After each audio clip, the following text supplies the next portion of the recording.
Okay, so liquidity crisis. This was a video that you did with Jonathan Twombly. Hmm. Scott Taylor 4341 says, how do you expect supply to get gobbled up by this time next year if we are in a liquidity crisis? So I think that video, and again, this is for the general audience, I think that video was mainly around multifamily. So this is the bigger stuff. This is not single family homes, just so we can clear that up. And really the answer is yes, there is liquidity.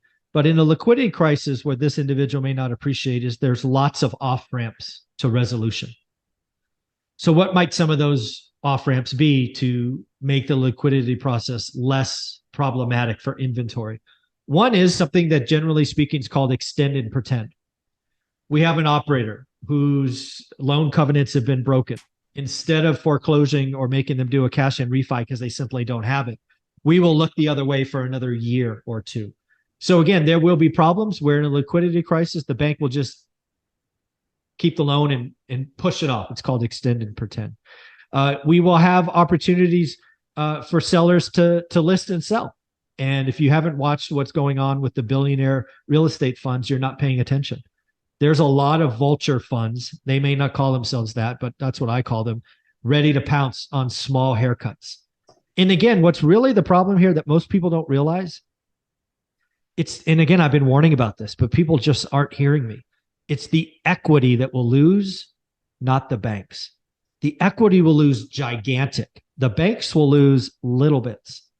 Because again, in a commercial market, you're going to be at 75% LTV. So let's use some numbers. Let's say it's a $100 million thing. So you're going to be into that. Let's say $30 million is equity. So you have 70 million debt. Okay, now you have a problem. This seller can't sell. We fire sell a $100 million asset for 65 million bucks. That's a fire sale. What just happened? Well, the 30 million in equity got wiped out and the bank lost 5. Yeah. That's why I kept warning LPs. I'm like, God, you guys are getting into deals. And then of course we have that 3,200 unit in Houston, Texas that lit 100 million on fire in 11 months. Jeez. Dude, there's more of that coming.